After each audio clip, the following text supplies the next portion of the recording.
অনেকেই প্রশ্ন করেন যে বাচ্চা পড়াশোনা করছে না, কি করব। বাচ্চা মোবাইল দেখছে, কার্টুন দেখছে, টিভি দেখছে, তবে বইয়ের দিকে তাকাতে চাইছে না। পড়তে বসলেও বাচ্চার পড়াতে মন বসছে না, মন সবসময় চঞ্চল, অথবা অন্য কোনো দিকে বাচ্চার মন ডাইভার্ট থাকে। কি করব, কি করলে এই সমস্যার সমাধান হবে? বাস্তুতে কোন সমস্যার জন্য এই প্রবলেমগুলো মেইনলি আসে, সমস্ত কিছু বিস্তারিত আলোচনা করব। তার আগে আপনি যদি একজন নতুন দর্শক হয়ে থাকেন, অবশ্যই চ্যানেলটিকে সাবস্ক্রাইব করে পাশে থাকবেন। যারা বাস্তু বিচার করাতে চাইছেন, নাম্বার শুধুমাত্র ভিডিও ডেসক্রিপশনে এবং ইন্ট্রোতেও দেওয়া আছে। আপনারা ফোন করে কিংবা হোয়াটসঅ্যাপের মাধ্যমে যোগাযোগ করতে পারেন। তো চলুন আলোচনা শুরু করা যাক। দেখুন, আমাদের বাস্তুকে আমরা যখন 16টি জোনে ভাগ করছি, তার মধ্যে একটি জোন আছে যেটাকে বলা হয় West south West. West south West অর্থাৎ এই জোনটা পড়ে সাউথ ওয়েস্টের ঠিক পরেই। এই জোনটার মধ্যে যদি কোনোভাবে কোনো নেগেটিভ এলিমেন্ট চলে আসে, নেগেটিভ কালার চলে আসে, অথবা এই জোনটা যদি কোনোভাবে ডিসব্যালেন্স হয়ে যায়, সেক্ষেত্রে কিন্তু পড়াশোনার দিক থেকে প্রবলেম আসে, পড়াশোনাতে মন বসে না, পড়াশোনার ইচ্ছাটাই জাগে না। কারণ আমাদের বাড়ির ওয়েস্ট সাউথ ওয়েস্ট যে জোনটা রয়েছে, এটাই হচ্ছে এডুকেশনের জায়গা, এটাই এডুকেশনকে রিপ্রেজেন্ট করে। তো কোনোভাবে এই জোনটা যদি ডিসব্যালেন্স হয়ে যায়, তাহলে পড়াশোনার দিক থেকে প্রবলেম আসে। এই জোনের মধ্যে আপনি যে জিনিসই রাখুন না কেন, সেই জিনিসের প্রতি বাচ্চার আগ্রহ বাড়তে দেখা যাবে। এই জোনের মধ্যে যদি আপনি টিভি রেখে দেন, বাচ্চা সারাদিন টিভি দেখবে। এই জোনের মধ্যে যদি মোবাইল থাকে, বাচ্চা সারাদিন মোবাইল অবশ্যই দেখবে। বাচ্চার মন কিন্তু আপনার মোবাইলের দিকেই ডাইভার্ট হতে দেখা যাবে। তো এই জোনের মধ্যে আপনাকে বই রাখতে হবে, এই জোনের মধ্যে আপনার বাচ্চার পড়াশোনার জায়গা করতে হবে, অথবা এই জোনের মধ্যে যদি আপনি বাচ্চার বই রেখে দেন, সেই বইয়ের প্রতি বাচ্চাদের আগ্রহ বাড়তে দেখা যাবে।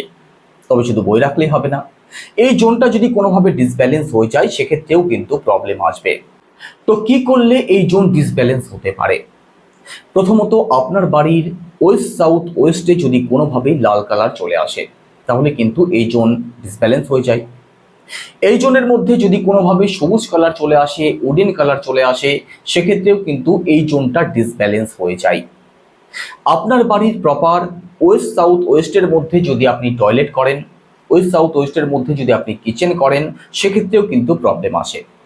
এই জোনের মধ্যে যদি কোনোভাবে সেফটি ট্যাঙ্ক চলে আসে, সেক্ষেত্রেও কিন্তু এই জোনটা ডিসব্যালেন্স হয়ে যায়, বাচ্চার পড়াশোনাতে কোনোভাবেই মন বসতে চায় না। তো এই জোনটাকে সবসময় আপনাদের পরিষ্কার পরিচ্ছন্ন রাখতে হবে। এই জোনের মধ্যে আপনার বাচ্চার যে বইপত্র সেগুলো রাখতে হবে, তাহলেই দেখবেন এর প্রতি বাচ্চার আগ্রহ বাড়তে দেখা যাবে। আর শুধু বাচ্চাই নয়, আপনার পরিবারে যদি বাচ্চা নাও থাকে, এই জোনের মধ্যে আপনি যে জিনিস রাখবেন, পরিবারের মানুষদের আগ্রহ সেই সমস্ত দিকেই বাড়তে দেখা যাবে। সেই সমস্ত জিনিসের প্রতি নলেজ গেইন করার একটা ইচ্ছা অবশ্যই জাগতে দেখা যাবে। কারণ এখান থেকেই এডুকেশন আসে, এখান থেকেই কোনো কিছু জানার আগ্রহ আসে। তো আপনার যে প্রফেশন হোক, এই জোনের মধ্যে সেই সংক্রান্ত কিছু না কিছু রেখে দিন, আপনার নলেজ অবশ্যই গেইন হতে দেখা যাবে। তবে এই জোনটার মধ্যে যদি কোনোভাবেই টয়লেট চলে আসে, সেক্ষেত্রে যেটা করতে হবে, 4 ইঞ্চি সাদা টেপ আপনি অনলাইনে খুব সহজেই পেয়ে যাবেন। আপনার টয়লেটের চারদিকে আপনি 4 ইঞ্চি সাদা টেপ লাগিয়ে দিন।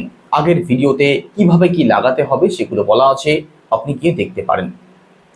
একই সাথে ওয়েস্ট সাউথ ওয়েস্টের মধ্যে যদি কিচেন চলে আসে, সেক্ষেত্রে কি করবেন, হলুদ কালারের কোনো কিছু আপনার যে রান্নার বার্নার রয়েছে তার তলাতে আপনাকে রাখতে হবে। অর্থাৎ আপনার ওভেনের নিচে হলুদ পাথর হতে পারে, হলুদ কালারের স্টিকার হতে পারে, হলুদ রঙও আপনি করতে পারেন। সেই ওভেনের নিচেটুকু আপনাকে হলুদ কালার করে দিতে হবে, তাহলে এই জোনটা ব্যালেন্স হয়ে যাবে। এই জোনের মধ্যে যদি সেফটি ট্যাঙ্ক থাকে, সেক্ষেত্রে আয়রন শিট আপনাকে ব্যবহার করতে হবে আপনার যে সেফটি ট্যাঙ্ক আছে তার চারদিকে। এটা করলে আপনার সেফটি ট্যাঙ্ক আপনার বাস্তু থেকে পৃথক হয়ে যাবে, আর তার নেগেটিভ প্রভাব আসা বন্ধ হয়ে যাবে। তো আলোচনা কেমন লাগলো অবশ্যই কমেন্টে জানাবেন। আপনি এই জোনটাকে পরিষ্কার পরিচ্ছন্ন করুন যদি আপনার বাচ্চা পড়াশোনা কোনোভাবেই না করতে চায়। সবাই ভালো থাকুন, সুস্থ থাকুন। নমস্কার।